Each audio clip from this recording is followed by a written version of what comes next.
Today we're going to look at replacing the air filter. Of course, after that I'm going to replace the oil and oil filter in this one as well. As I mentioned, I got a pair of these for $1,000 each. Not bad, they're running. I tested them out prior to getting them.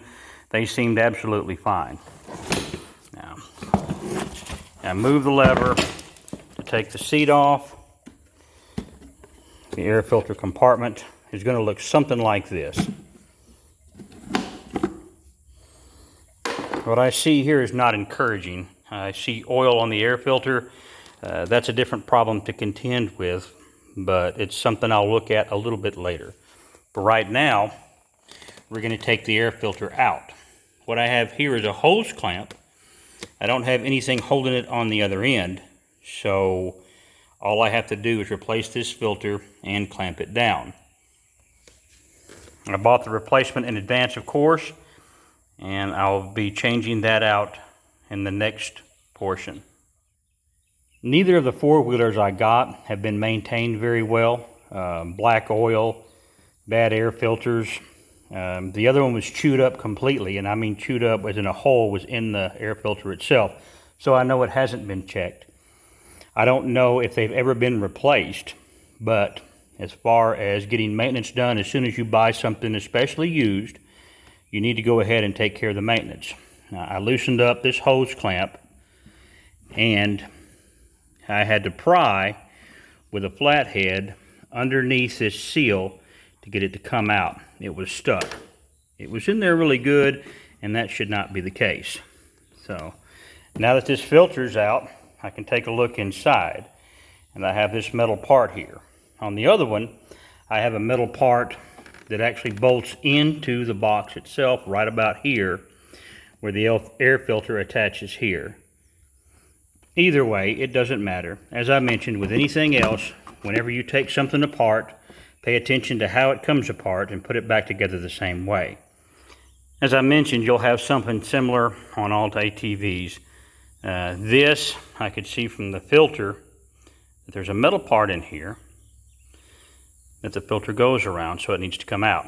As you can probably tell, I tore the entire ring out of the outside so I could get this separated from the filter itself. And as I mentioned, all you do is take the new, you can see the small hole there,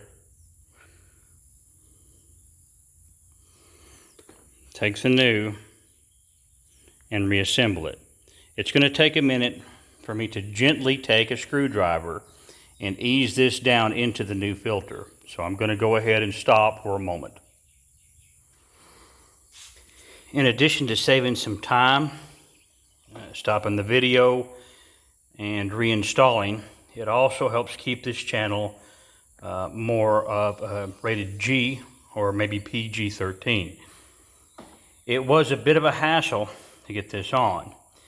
At first I wasn't entirely certain how to tighten this down, but from the way it came off, I remembered that this collar goes all the way up to the front, whereas I was trying to fit it to the metal internal filter.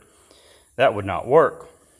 But putting it back on in reverse order from what you took it off always seems to work out. While I should have cleaned the oil out while I had the filter out, I'll go ahead and do that now just to get a fresh start. That is taking a rag and wiping all the oil out from around the filter.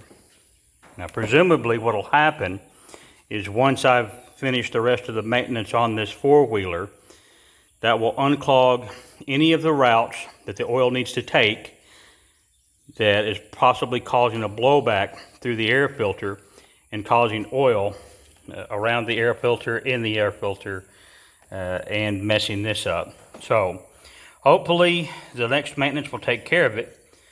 But for this video, all we're looking at is the air filter. The air filter has been replaced. Now it's time to put the covers back on. And again, in reverse order of how we took it off.